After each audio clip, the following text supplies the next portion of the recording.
Yohanes pasal 6 ayat 5 sampai 14. Kalau saudara sudah dapat katakan luar biasa. Kita baca bersama-sama 3, 2, 1. Ketika Yesus memandang sekelilingnya dan melihat bahwa orang banyak berbondong-bondong datang kepadanya, berkatalah ia kepada Filipus, di manakah kita akan membeli roti supaya mereka dapat makan? Hal itu dikatakannya untuk mencobai dia, sebab ia sendiri tahu apa yang hendak dilakukannya. Jawab Filipus kepadanya, roti seharga 200 dinar tidak akan cukup untuk mereka ini, sekalipun masing-masing mendapat sepotong kecil saja. Seorang dari muridnya, yaitu Andreas, saudara Simon Petrus, berkata kepadanya, di sini ada seorang anak yang mempunyai 5 roti jelai dan 2 ikan. Tetapi apakah artinya itu untuk orang sebanyak ini? Kata Yesus, suruhlah orang-orang itu duduk. Adapun di tempat itu banyak rumput, maka duduklah orang-orang itu, kira-kira 5.000 laki-laki banyaknya. Lalu Yesus mengambil roti itu, mengucap syukur dan membagi-bagikannya kepada mereka yang duduk di situ. Demikian juga dibuatnya dengan ikan-ikan itu, sebanyak yang mereka kehendaki. Dan setelah mereka kenyang, ia berkata kepada murid-muridnya, kumpulkanlah potongan-potongan yang lebih, supaya tidak ada yang terbuang.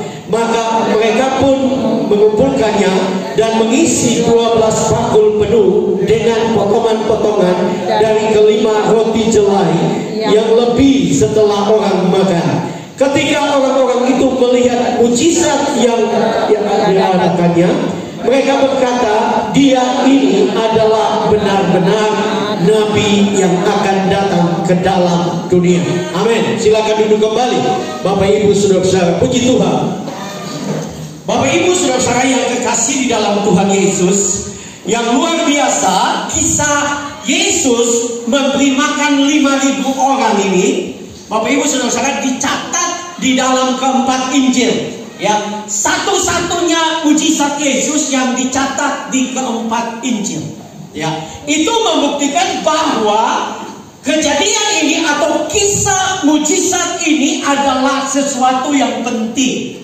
Ya, sesuatu yang luar biasa sehingga dicatat dalam keempat Injil. Bapak Ibu saudara-saudara, ini membuktikan bahwa Tuhan peduli dengan kebutuhan manusia.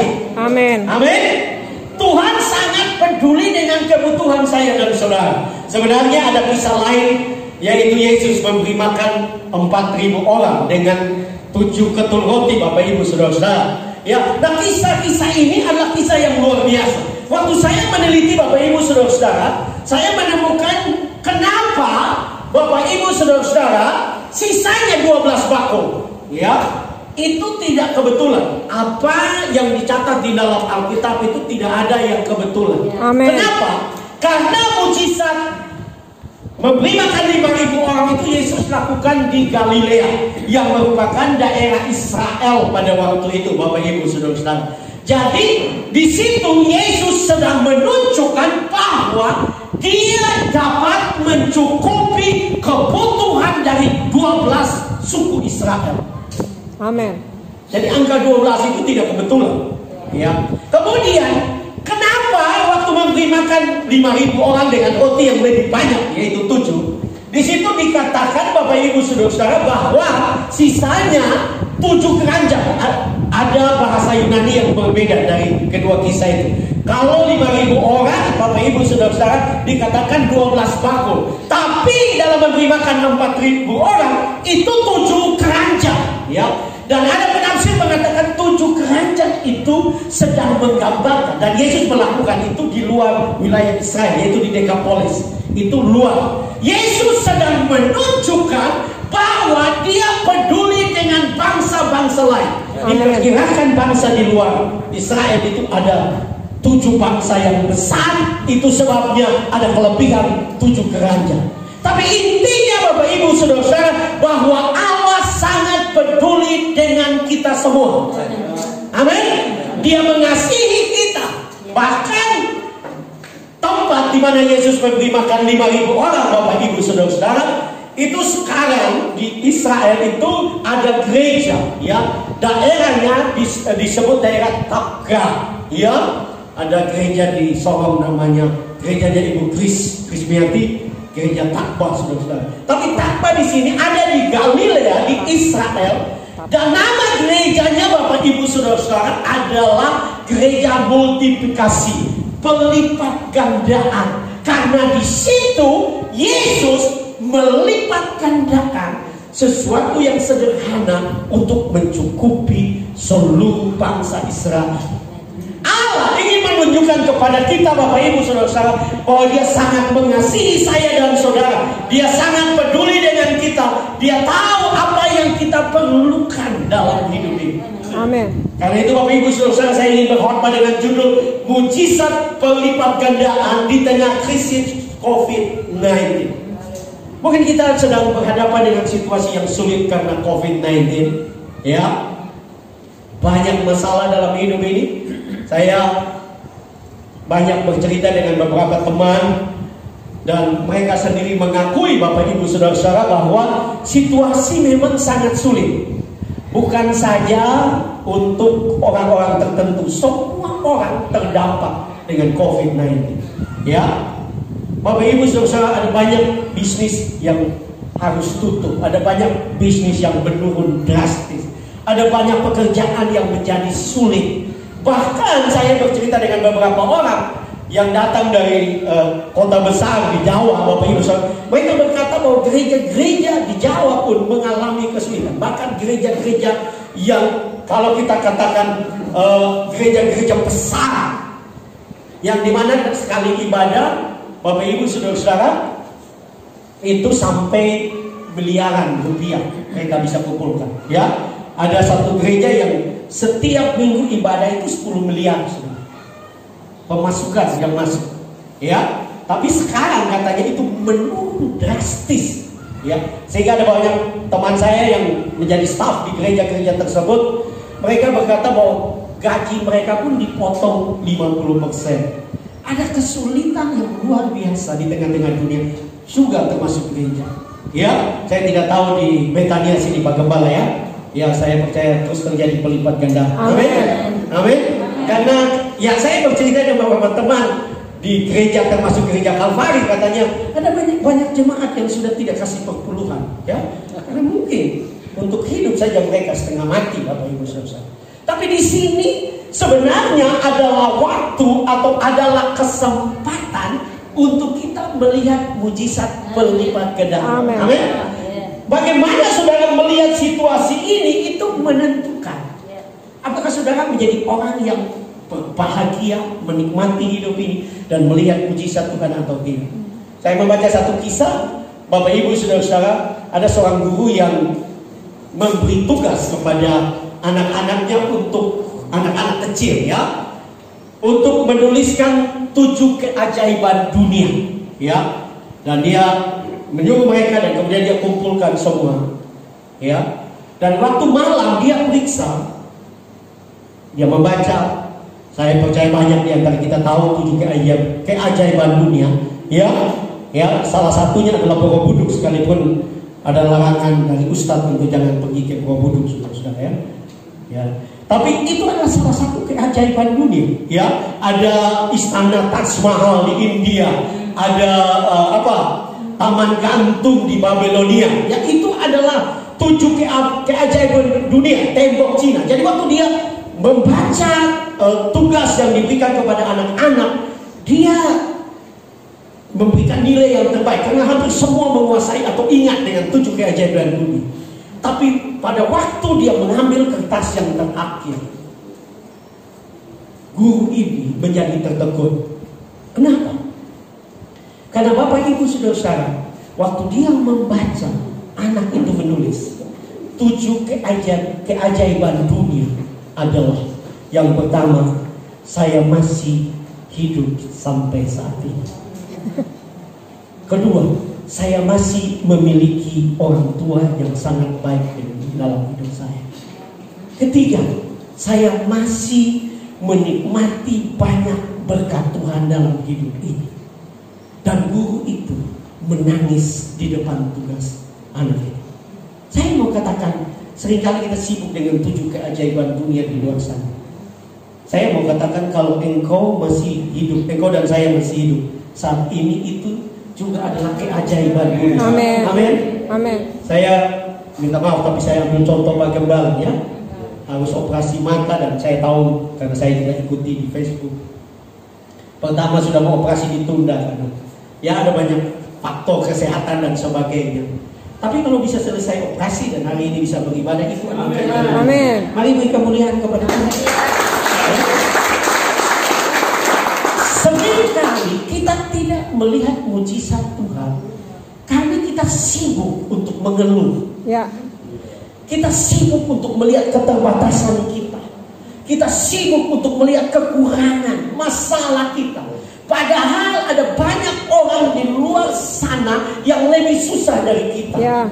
Jadi kalau saudara masih bisa makan, masih bisa gereja, masih bisa banyak hal, itu adalah keajaiban Tuhan. Amin. Ya. Karena Bapak Ibu saudara, seorang ahli bernama Albert Einstein, dia membuat satu pernyataan yang cukup terkenal tentang keajaiban dunia. Dia mengatakan, Bapak Ibu saudara, bahwa kekuatan terbesar di jagat raya ini adalah pelipat ganda. Karena dia adalah seorang anak Tuhan. Saya membaca kisah hidupnya. Dia percaya kepada Tuhan. Dia punya pernyataan-pernyataan yang alkitabiah. Dia sangat percaya bahwa dunia ini diciptakan oleh Tuhan. Seorang pengusaha atau salah satu seorang miliarder dari Amerika, John D. Rockefeller, dia menyebut pelipat gandaan itu adalah keajaiban dunia yang ke-8. Jadi kita sebagai orang Kristen punya keajaiban dunia yang ke-8, yaitu Tuhan akan melipat gandakan banyak hal dalam hidup kita. Amin. Tuhan akan melakukan mujizat yang besar dalam hidup saya dan saudara. Tinggal saya dan saudara terus percaya kepada Dia, karena Dia menunjukkan bahwa Dia peduli dengan kita. Amin. Dia peduli hidupmu. Dia peduli masa depanmu. Dia peduli dengan kebutuhanmu. Ya. Alkitab dengan jelas menunjukkan waktu Yesus ada di dunia, Dia sangat peduli. Bahkan di kisah Yesus memberi makan 4.000 orang dengan 7 roti, di situ dikatakan Yesus berkata kepada mereka, saya tidak ingin mereka jatuh di jalan. Bayangkan, Tuhan peduli. Ya. Jadi kalau pagi ini saudara belum makan, Tuhan peduli. Amin. Amin. Dan kalau tidak salah sebentar ada makan. Artinya Tuhan peduli ya. Maaf Pak Benus, tadi saya lihat ibu ada angkatan. Sudah cukup ada makan. Tapi itu membuktikan Tuhan peduli. Amin. Dia peduli dengan saya dan saudara. Itu sebabnya saya dan saudara sebagai orang percaya harus terus menjalani hidup ini dengan iman kepada Dia. Harus menjalani hidup ini dengan penuh dengan ucapan syukur. Karena waktu kita melakukannya, kita mulai mengalami mujizat pelipat ganda. Amin. Kita mulai mengalami mujizat-mujizat besar. Kita mulai melihat tangan Tuhan yang luar biasa. Kita mulai melihat perubahan-perubahan. Kita mulai melihat dahsyat Tuhan. Dan itu akan menjadi orang yang mendatangkan kemuliaan bagi nama Tuhan. Ada 2 hal yang kita bisa belajar mujizat pelipat gandaan di tengah-tengah krisis COVID-19. Yang pertama adalah apabila kita hanya mengandalkan Tuhan dalam keterbatasan. Ya, COVID membuat semua terbatas. Ya. Ya, jujur membuat semua begitu terbatas. Ekonomi kita yang dulu mungkin kita bisa mendapatkan penghasilan puluhan ratusan juta mulai menurun. Ya, dan kita mulai menghadapi ada begitu banyak tekanan. Kita ada di dalam keterbatasan. Tapi kita belajar dari kisah ini, Bapak Ibu saudara, Allah begitu peduli dengan manusia. Dan yang luar biasa, Allah kita tidak dibatasi oleh keterbatasan. Ya. Amin. Amin. Jangan pernah mengukur Allah dengan keterbatasan saudara. Ya. Allah mampu melakukan bahkan dengan Allah yang sederhana. Kalau saudara baca di 1 sini dikatakan bahwa roti yang ada ini adalah roti jelai. Roti jelai itu adalah roti sederhana atau roti orang miskin di Palestina. Jadi roti yang paling sederhana karena dibuat dari ampas gandum, ya. Beda dengan ampas terigu. Ya. Ampas terigu itu bukan memang ampas terigu, ya terigu yang campur dengan kelapa, ya, jadi disebut ampas terigu. Tetapi ini roti yang sederhana dan saya percaya rotinya itu sangat kecil. Nggak mungkin anak ini bawa roti yang besar sekali, ya. Roti yang di mana, di apa? Lotte. Ada yang di sebelah Westmart itu, yang rotinya panjang sekali, ya. Kalau saudara beli di situ, ya. Saya percaya ini roti kecil, ya. Roti kecil karena ini adalah bekal makan siang seorang anak di Palestina yang sangat sederhana. Itu sebabnya kalau kita baca, Bapak Ibu saudara-saudara, Andreas meragukan itu akan cukup buat mereka, karena dia lihat roti. Dan dengan jelas di sini, Bapak Ibu saudara-saudara, bahwa mereka betul-betul bergumul secara manusia dengan keterbatasan itu, karena mereka adalah pelaku untuk membagikan itu kepada orang-orang. Tapi Bapak Ibu saudara-saudara yang dikasihi di dalam Tuhan Yesus, kita bisa belajar satu hal. Sekalipun yang ada pada kita sangat terbatas, tetapi bagi Tuhan tidak ada yang mustahil. Amin. Bagi Tuhan tidak ada yang mustahil. Seringkali saya membuat pertanyaan ini. Kalau saudara melihat khotbah saya di YouTube, saya suka banyak mengambil contoh dari sini. Tetapi saya ingin mengulang, Bapak Ibu saudara-saudara, saya percaya mujizat itu tidak terjadi ya serta-merta waktu Yesus mengucap syukur. Ya. Mujizat itu tidak, roti itu tidak langsung menjadi gunung waktu Yesus mengucap syukur. Saya percaya kalau menjadi gunung pasti ditulis oleh para penulis ini. Amin. Karena ada 4 orang yang menuliskan kisah ini. Saya percaya mujizat berlipat gandaan dari sesuatu yang terbatas itu terjadi berbeda. Nah, pertanyaannya Bapak Ibu saudara adalah di mana roti yang sederhana, yang terbatas, yang kecil ini menjadi berlipat kali ganda. Saya percaya waktu mereka mulai melangkah dengan iman. Ya, mungkin Tuhan bagi mereka 12 ini, ya, barangkali 5 roti kecil dibagi untuk 12 orang untuk dibagi kepada 5.000 laki-laki. Ya, saya sedikit lucu juga karena saya membaca satu tafsiran. Dia berkata, kenapa Alkitab menulis laki-laki, tidak menulis perempuan? Karena di situ Alkitab sedang menunjukkan yang makan banyak itu laki-laki. Perempuan makan sedikit jadi tidak apa-apa, tidak bisa ditulis. Ya, tapi saya waktu membaca tadi malam saya bisa juga ya. Kenapa ditulis laki-laki? Karena wow, laki-laki sudah kalau makan, ya, gunung mesti pindah. Saya punya dulu pelayan waktu saya jadi gembala di Jaimolo, dia bilang, Pak Gembala, kalau saya makan itu, kalau kita makan soto Makassar itu dia harus 12 ketupat. Dia bilang masalahnya saya ada 6 laci di sini. Ya. Nah, Bapak Ibu saudara-saudara, kembali di mana Tuhan melipat gandaan. Saya percaya waktu mereka mulai melangkah dengan iman, waktu mereka mulai berjalan dengan iman, roti itu bukan berkurang tapi terus bertambah. Roti itu terus bertambah. Roti itu terus bertambah dan bertambah dan terus bertambah sampai semua orang makan roti itu sudah jadi besar. Ini menjadi gambar bahwa Allah kita adalah Allah yang suka dengan hal-hal terbatas untuk dipakai mendatangkan kemuliaan bagi namanya. Amin. Dia suka dengan begitu. Kalau kita percaya, kalau kita sungguh-sungguh dengan Dia, kita akan terus melihat mujizat demi mujizat. Amin. Kita akan terus melihat perbuatan Tuhan yang dahsyat. Mungkin dulu kita bisa hidup dengan gaji misalnya 5 juta, sekarang hanya tinggal 2,5 juta. Kok bisa hidup? Karena waktu engkau melangkah dengan iman, mujizat demi mujizat akan terjadi. Amin. mujizat pelipat gandaan mulai terjadi. Allah mulai bekerja melakukan mujizat. Alkitab penuh dengan kisah di mana sesuatu yang sederhana, sesuatu yang kecil karena iman kepada Tuhan, maka mujizat mulai terjadi. Kisah tentang seorang janda nabi yang datang kepada Elisa dan dia berkata bahwa suamiku meninggalkan hutang dan kedua anakku akan diambil. Alkitab mengatakan Elisa bertanya kepada dia, apa yang ada padamu? Dan dia berkata, yang ada padaku adalah sedikit minyak di dalam bulimu. Elisa berkata, pulanglah, kumpulkan bejana-bejana dari seluruh tetanggamu dan tutuplah pintu dan mulai mengisi.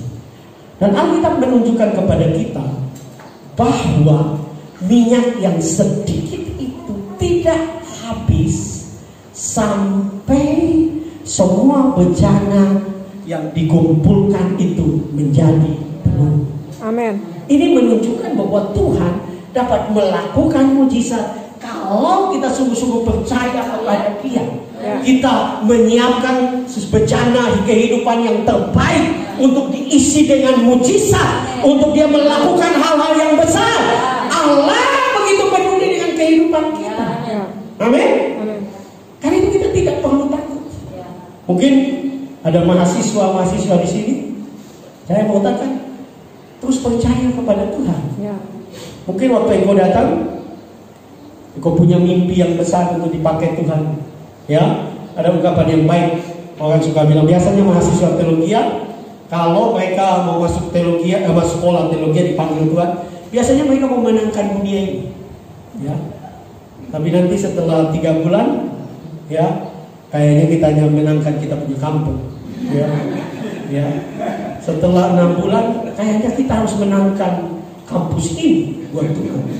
Nanti sudah mau tamat, kayaknya kita harus menangkan diri saya. Ya. Karena kita makin menyadari kita tidak ada apa-apanya. Kita terbatas. Tapi kita percaya kalau kita bergantung kepada Tuhan, kalau kita mengandalkan Tuhan, sesuatu yang terbatas Tuhan akan pakai untuk mendatangkan kemuliaan bagi nama. Amin. Paulus berkata ada apa yang bodoh bagi dunia dipakai Allah untuk mempermalukan orang-orang berhikmat. Tetapi saudara juga jangan bodoh-bodoh. Amat. Sudah bodoh malas belajar. Nah ini kan bodoh. Ya. Beda. Orang yang mungkin ya orang bilang dia otak cuma setengah ons. Ya. Terbatas kurang. Tapi kalau engkau mengandalkan Tuhan, engkau akan melihat banyak mujizat. Amin. Saya sudah melayani Tuhan 20-an tahun lebih, hampir 30 tahun. Ya, saya sudah mengajar banyak mahasiswa dan saya memperhatikan tidak semua orang pintar sukses di pelayanan. Ya. Saya tidak mengatakan jangan pintar, tidak. Saudara harus pintar. Ya. Ya, tetapi kalau saudara sudah berusaha semaksimal mungkin, tapi memang engkau terbatas, jalani hidupmu dengan iman. Amin. Supaya Tuhan dapat memakai engkau. Nah kembali kepada kebenaran yang kita sedang pelajari. Sekalipun hal-hal yang ada pada kita begitu terbatas, Tuhan mau supaya saya dan saudara sungguh-sungguh mengandalkan Dia. Ya. Karena mujizat-mujizat besar, mujizat-mujizat yang luar biasa itu datang dari hal-hal sederhana. Musa dipakai Tuhan untuk membuat begitu banyak mujizat dalam pembebasan kepada Israel dan perjalanan di padang gurun. Dia hanya melakukan itu dengan sebuah tongkat kecil, tongkat gembala. Ya, ada film The Ten Commandments yang menunjukkan bahwa tongkat itu diberikan oleh putra Firaun waktu mengusir dia dari Mesir. Tongkat itu dipakai oleh Musa. Ada yang mengatakan bahwa itu adalah tongkat doa. Musa ingat bangsanya di Mesir. Dia pakai tongkat itu dan dia duduk dan dia menaruh dagunya di atas tongkat itu terus berdoa bagi bangsanya. Dan tongkat yang sederhana itu menurunkan 10 tulah di Mesir. Tongkat yang sederhana itu membelah laut terbelah. Tongkat yang sederhana itu melakukan mujizat-mujizat. Kenapa? Karena sesuatu yang sederhana di tangan Allah dapat mendatangkan mujizat. Karena Allah kita Allah yang besar. Mungkin saudara duduk di gereja dan saudara juga mungkin tidak tahu minggu depan mau belanja tidak ada uang. Saya mau katakan, adakah Tuhan bisa melakukan mujizat? Amin. Dia dapat melakukan mujizat karena Dia Allah yang besar. Dia tidak terbatas. Mungkin engkau sedang menghadapi sesuatu yang besar. Saya mau katakan, percaya, mengandalkan Dia, terus berharap kepada Dia, maka Dia akan melakukan mujizat-mujizat. Amin. Karena Allah kita adalah Allah yang besar. Allah kita adalah Allah yang tidak terbatas.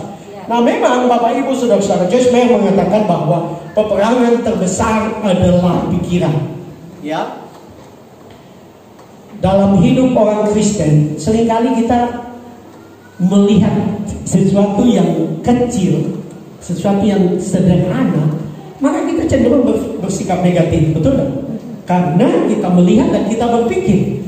Ya, contohnya kalau saudara punya penghasilan kecil dan saudara harus membayar sesuatu yang besar, saudara akan berpikir bagaimana bisa cukup. Ya, dan memang itu benar. Tetapi Joyce Meyer mengatakan kalau kita sebagai orang percaya dapat menang di dalam pikiran, maksudnya kita dengan iman kita percaya bahwa Tuhan dapat melakukan mujizat, maka mujizat pasti terjadi. Amin. Seorang ilmuwan bernama Deepak Chopra, ya, dia seorang India, seorang ilmuwan. Dia mengatakan bahwa dalam penelitian itu setiap hari itu ada 60.000 sampai 70.000 lintasan pikiran. Ya. Nah, dalam keadaan sulit karena COVID ini, saya curiga lebih banyak lintasan pikiran ketakutan. Betul? Takut tertular COVID, takut tidak cukup, takut kekurangan, takut sakit.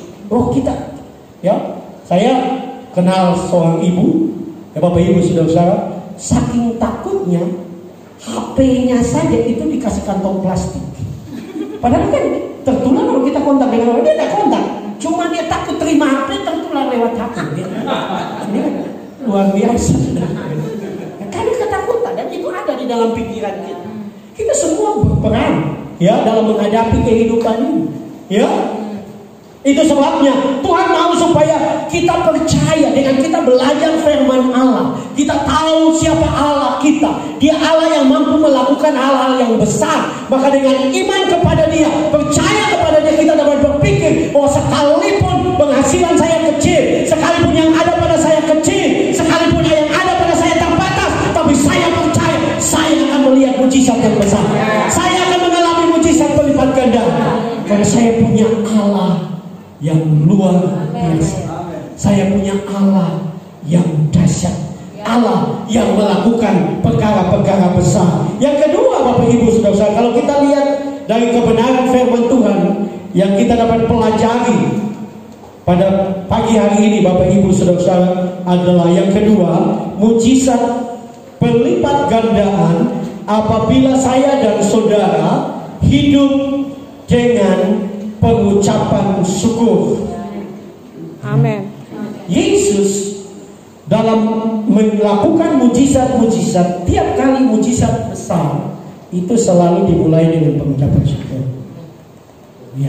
Yesus ingin menunjukkan kepada kita, Bapak Ibu Saudara-saudara, bahwa pengucapan syukur adalah sesuatu yang sangat penting. Dalam situasi COVID seperti ini kita menjadi cenderung negatif. Ya, kita cenderung menjadi orang yang negatif kan, ya. Nah, memang orang bilang sekarang ini harus suka yang negatif, ya. Betul tak? Kalau saudara, ya, harus antigen, saudara harus mau cari negatif, PCR mesti negatif, ya.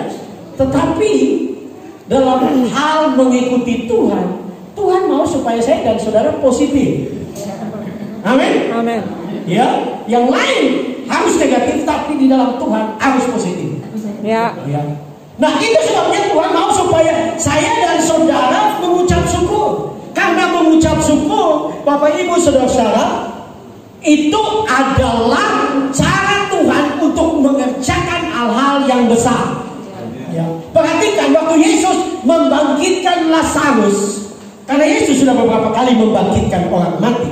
Ya, dia membangkitkan janda di Nain. Ya, dia membangkitkan anak dari janda di Nain. Dia bangkitkan.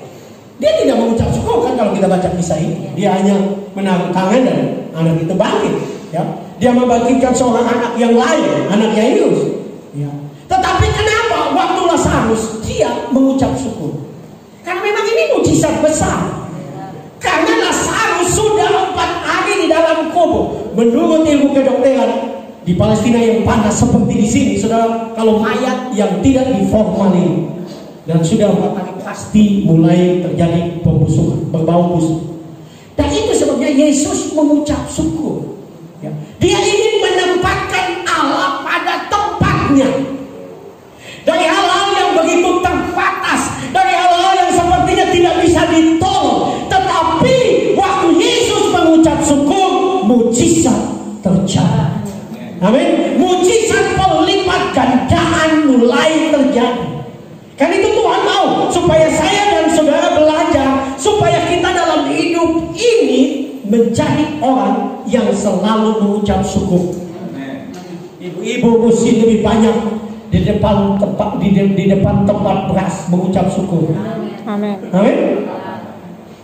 Karena ya ada banyak hal yang sedang diperlukan selain beras kan. Jadi kita perlu mujizat pelipat gandaan di beras. Ya, anak-anak STTK yang suka masak di dapur harus banyak mengucap syukur ya. Ya, jangan banyak mengeluh ya. Biar ada pelipat gandaan. Tuhan mau supaya kita mengucap syukur. Kenapa? Karena mengucap syukur itu penting. Ya. Karena kita sedang menempatkan Allah pada tempatnya. Amin. Tempat Allah adalah ditinggikan di situasi-situasi yang sulit. Ya, saya coba berpikir terbalik. Bagaimana kalau kita bersungut-sungut? Waktu kita bersungut-sungut, kita mengeluh, kita sedang menempatkan iblis pada tempatnya. Ya, karena hanya ada 2 yang kita akan puji atau kita tinggikan, yaitu mengucap syukur. Kita menempatkan Allah pada tempatnya dan biarkan dia melakukan mujizat-mujizat. Amin. Biarkan dia mengerjakan hal-hal yang luar biasa. Karena dia Allah yang besar. Waktu engkau mengucap syukur, dia ada pada tempatnya dan dia mulai melakukan mujizat. Amin. Amin. Tapi kalau engkau mulai mengeluh, bersungut-sungut, menyalahkan orang lain, menyalahkan diri, menyalahkan situasi di sekitarmu, waktu engkau melakukan itu, engkau sedang menempatkan iblis pada tempat. Itu sebabnya situasi akan terus sulit. Engkau akan mulai mengalami begitu banyak kesulitan. Kesalahannya bukan pada Tuhan, itu kesalahannya pada engkau.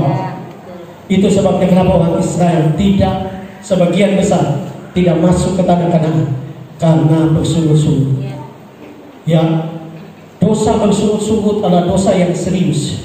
Ya, jangan bilang, oh kita ini memang begitu sudah, mau bikin apa? Ya, kita kalau lihat sesuatu yang tidak baik, kita mesti mengeluh. Kita begitu. Engkau begitu, tidak akan melihat mujizat Tuhan. Engkau begitu, maka engkau akan menempatkan iblis menguasai kehidupan. Tuhan mau supaya kita menjadi orang yang terus mengucap syukur. Amin. Apapun terjadi, mungkin bangun pagi dan tidak ada apa-apa di rumah, mulai mengucap syukur. Karena Tuhan masih melakukan mujizat. Tuhan masih melakukan perkara-perkara besar. Dia masih dapat melakukan hal-hal yang luar biasa. Dia yang berjanji apa yang tidak pernah dilihat oleh mata, didengar oleh telinga, timbul dalam hati, itu disediakan Allah buat mereka yang mengasihi dia. Dia masih melakukan sekarang. Justru sekarang waktunya kita hidup dengan iman. Saya tidak mengatakan dulu sudah tidak beriman. Mungkin dulu kita beriman, tapi kita cenderung beriman kepada gaji. Ya, ada kebutuhan, mulai hitung tanggal. Yang tinggal berapa hari ini gaji sudah dapat, sudah beres. Ya, kelihatannya beriman, tapi beriman ke gaji. Ya, saya tidak mengatakan itu salah sama sekali. Tapi situasi saat ini mengajak kita untuk hanya beriman kepada Tuhan, bergantung kepada Tuhan, hidup dalam pengucapan syukur, bangun pagi mulai menyembah mengucap syukur, berterima kasih buat hal yang baik. Mungkin ada banyak hal yang tidak berjalan seperti apa yang kita inginkan, tapi tahulah, sadarlah bahwa Tuhan baik, Tuhan setia. Di tengah-tengah kesulitan, pergumulan, kekurangan, Dia masih melakukan mujizat. Amin. Kan justru dalam kesulitan-kesulitan engkau mengucap syukur, maka Dia akan pakai itu untuk mendatangkan mujizat. Amin. Karena Paulus mengatakan, ya, Allah turut bekerja dalam segala sesuatu untuk mendatangkan kebaikan. Amin.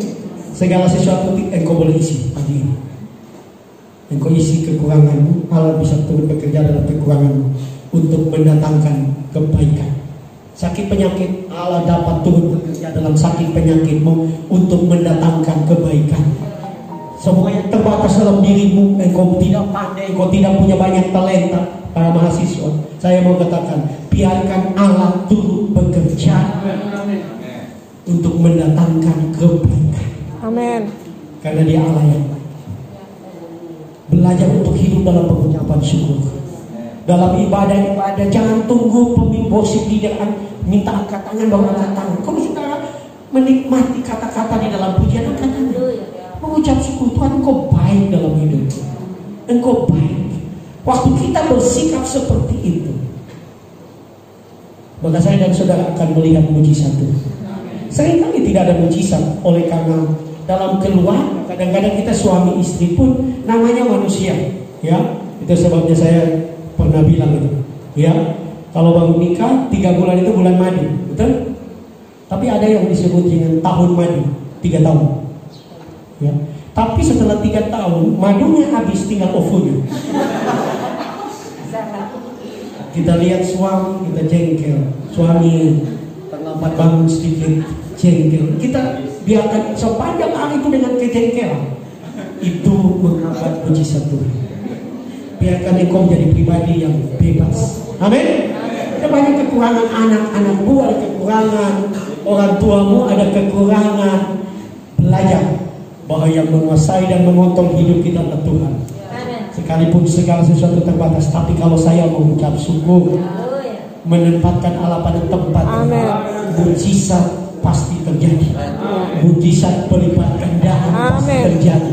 Hal-hal yang luar biasa mulai terjadi, ya, karena Dia Allah yang besar, Dia Allah yang luar biasa. Allah mengatakan Dia menjawab doa kita lebih dari apa yang kita doakan dan pikirkan.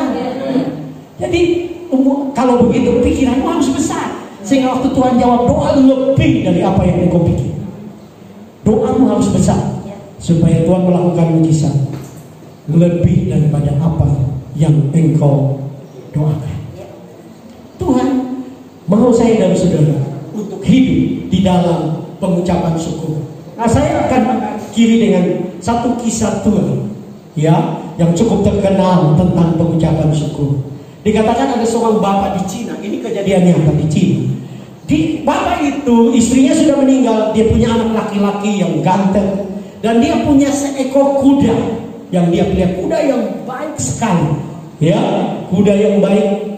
Kebanggaan pada zaman itu, zaman dulu. Kalau orang punya kuda itu sudah modalnya luar biasa, ya. Nah, satu hari, dan bapak ini dikenal di desa itu sebagai bapak tukang mengucap syukur. Jadi kalau mereka ketemu dengan dia berbicara, ini bapak ini tukang mengucap syukur, dia dibilang sebagai tukang mengucap. Nah, beberapa hari kemudian kudanya hilang. Orang bilang, kita mau lihat. Itu kan dia punya alat transportasi yang diandalkan, angkat barang, perjalanan dari desa ke kota. Kita mau lihat. Dan mereka datang ke dia, kami dengar kudamu hilang, ya. Ya, kuda saya hilang, tapi saya mengucap syukur kepada Tuhan karena saya tahu Tuhan itu baik. Ada orang bilang, apa ini kuda hilang kok mengucap syukur, dia tidak cari. Nah, bukan dia tidak cari, tapi dia mengambil keputusan untuk mengucap syukur. Dan tahu nggak saudara, beberapa hari kemudian kudanya balik, dan kebetulan kudanya yang dia punya kuda laki-laki, dan dia bawa 3 kuda perempuan dari hutan, bawa buah. Ucap syukur saja.